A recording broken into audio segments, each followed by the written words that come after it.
Hi all. So today we are going to look at two functions in Excel, T function and trim function in Excel. So let's first look at T function. So I have data in front of me in this column C. So in cell C2 we have data, cell C3 we have a numerical number 256, cell C4 we have value, cell C5 we have a boolean element that is true, cell C6 we have an integer 123.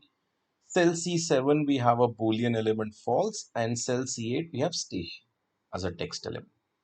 Now what T function does is, let's see, we write T function and if we select this element C2, so wherever we have the text element across the column that will be returned, while wherever we have integer or boolean element, it will be returning as blank. So let me drag this down. So what I see is for 256, 123 and true and false, I'm getting a blank. While wherever we have text element, we are getting that text element. So this is the functioning of the T function in Excel. Now let's look at trim function now. Now suppose in this data that I have, so let me copy this over here first.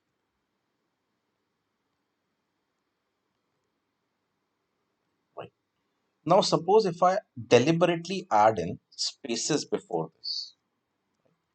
Now, what trim function will do is trim function removes the unwanted spaces across the text element. So if I use trim over here and if I select this cell,